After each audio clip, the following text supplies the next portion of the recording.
Hello, United Community, and welcome to Pop-Up Chapel here at the campus, and we're just thrilled to have you here. I'm Reverend T. Michael Rock, shepherd of the chapel for this time being, and it is just wonderful to enter this season together.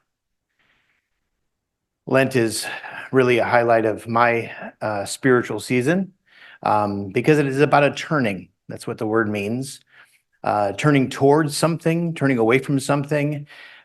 We model the presence of Jesus, who turned towards the wilderness and accepted a call to go deeper into his relationship with God and how to do that work in a deeper way.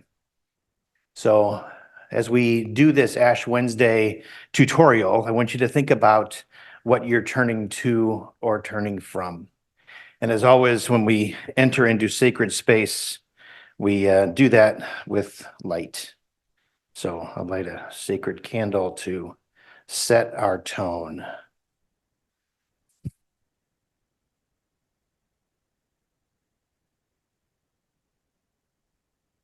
I envision this pop-up chapel as kind of a tutorial because no one taught me how to make ashes before I went into local church ministry. And for 30 years, I did trial and error on making ashes. And I think a lot of people do trial and error on making the perfect ashes. Now, I don't pretend that I'm going to make the perfect ashes, but I'm going to try to do something that is akin to ashes that really work well. And I'll do that. And I'll also craft invitation with you. Because I think the even more important than the elements of this Ash Wednesday is how we invite people to the ritual.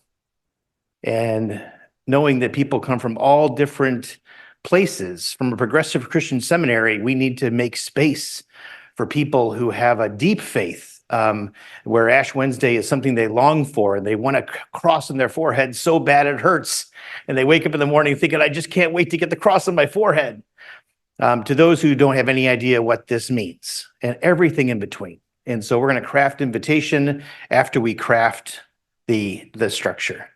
And so tools I have on the table, I think that help us do Ash Wednesday are ashes. And these ashes are actually burnt palms from a previous Palm Sunday. And so that's kind of the traditional tool for ashes. I wanted... I've tried all kinds of different ashes over the years. Fireplace ash kind of works, but it doesn't hold the olive oil in the same way. It's not as sticky, and it can be really runny. And so just be aware of that. I think a lot of people go out to their fire pit and do ashes, and just it's not as easy to work with versus leaves that are burned, which are what palm branches are. So it's just a different consistency, and I would recommend you doing that. And so, and what I did for years in my previous setting of ministry was I took palm branches home from Palm Sunday, put them on my grill, fired it up just a little bit, and then let them dry. And then the next week after they were really, really dry, I went out and burned them, and then they put them in a jar, and they stayed that way until the following Ash Wednesday. I was gifted in my last setting for ministry, where I had a wonderful guy in the church who always brought palm branches home and brought me back a jar full of ashes, and I never had to worry about it. And that's a gift. And so, but that's the ash that I use. I've never done this, but I've heard horror stories about, like, the pastor who's confused and like, oh no, I got to go get ashes and I don't know where to get them from.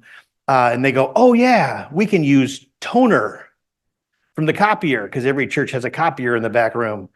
Don't do that if you can help it. Unless you want people to have the mark on their forehead or hand for the next 3 or 4 days, because it's not going to wash off and you may not get very happy parishioners.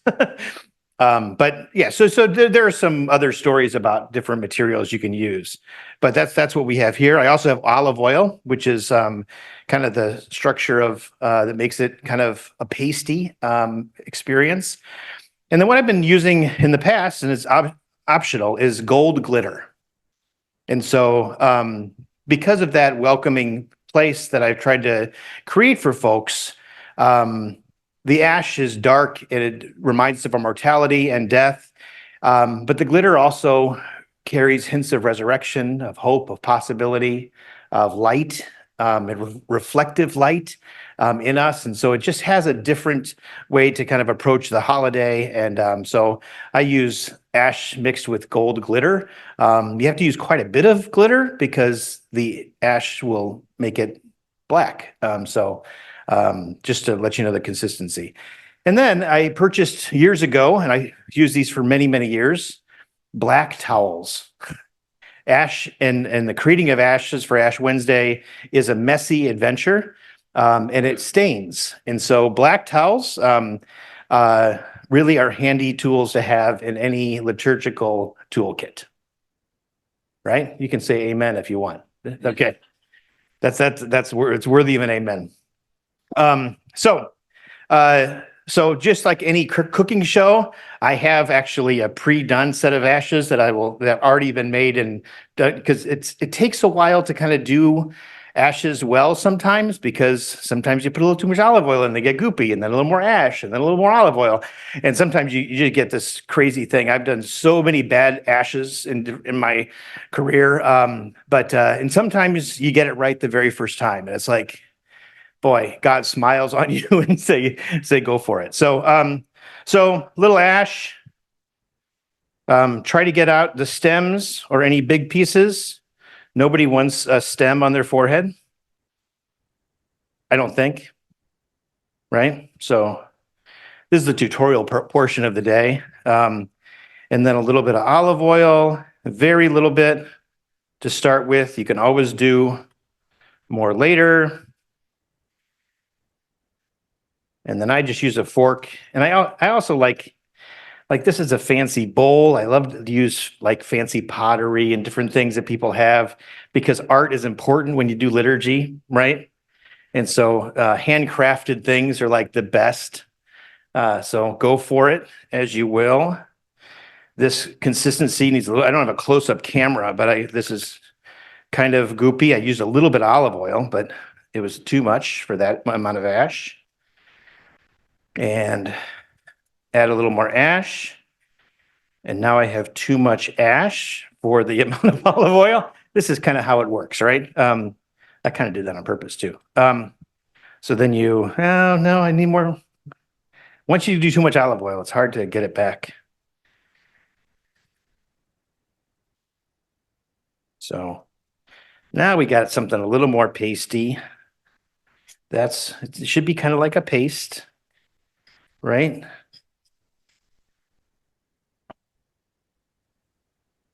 And then lots of gold glitter, because again, reflecting light, resurrection, hope in this season, and the ashes soak up that glitter like nobody's business.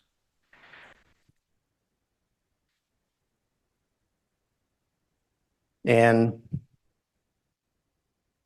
you can't really, so I get a nice little paste, which is wonderful.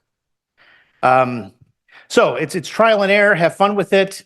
Don't try to do it the 5 minutes before your worship service. That's just a nice clue, because it sometimes takes a while to get the right consistency. That took me a few minutes, but I've been doing it for 30 years.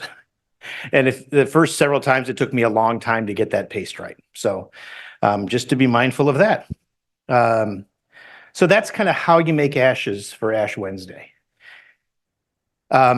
which is the first part. The second part of this tutorial is crafting inclusive language, crafting a way to invite people into this ritual. And for years, in the United Church of Christ, in this progressive Christian world, I offered 3 options where people could come forward with their hands on their side, and it invites me to put ashes on their forehead, right? If they came forward with their hands out, either palms up or down, I would put ash on the surface that they presented, right? And if they were scudgy about the ash thing because of some traumatic religious experience or whatever happens in their lives, just come forward with your hands on your heart and I would offer a blessing. Just lots of big open ways to do that. And then, and I would make the sign of the cross on the forehead or the hand or that blessing. And then somebody came forward and said, I kind of feel this universal Christ experience, and what I would really love for a mark on my hand or my forehead is a circle. And so I added that. Like, if you really want a circle, come forward and show me what you want, or tell me, right? And so you can make a circle with a hand or with your voice, and then that's the symbol that you get on your forehead with your hands on your side, or hands out, palm or back of hand. And today, when I advertised a pop-up chapel around Ash Wednesday and all the different ways we can do invitational language, an email came in from one of my colleagues in a different part of the country and said, "Hey, it's Valentine's Day and Ash Wednesday. Any way I can incorporate a heart into the ashes?" I said, yeah, if it has meaning, then it's ritual. Create meaning with you and the ritual and the experience, because, like I said at the beginning of this video, Lent is an invitation to turn towards, turn away. Find that thing in your life that you're turning towards or away from, and enter that threshold experience, that liminal space. And the ashes are a mark that you have crossed into that space, that liminal space. And for Jesus, it was the wilderness journey. It was fasting and praying, being at one with God. For us, it could be something different. It could be a repair of a relationship, right? A new thing in our life. Traditionally, it was giving up something, but if it doesn't have a threshold experience to it, try to do something a little bit risky, even, to make Ash Wednesday and this season of Lent meaningful for you. And people say, well, how long should I keep the ashes on? And that's really a personal thing, right? And everything invites ritual, right?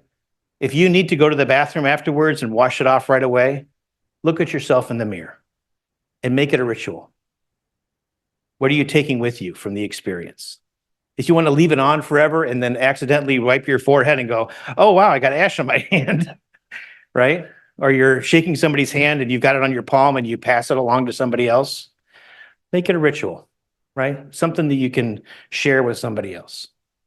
But all of this work is filled with the potential for meaning. This is why we're having a pop-up chapel, because this day is ripe with an opportunity to have meaning.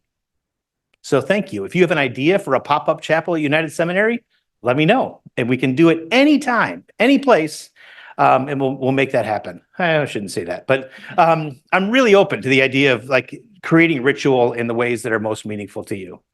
And so I'm going to turn off the recording. Thank you for coming. And if you are in the building, in the space, we're going to offer ashes in that same way, right? If you would like them on your forehead, there's people that come in. You can come with your hands on your sides and you'll get ashes on your forehead. If you want those in a circle, just let me know, right? Or a heart in some way.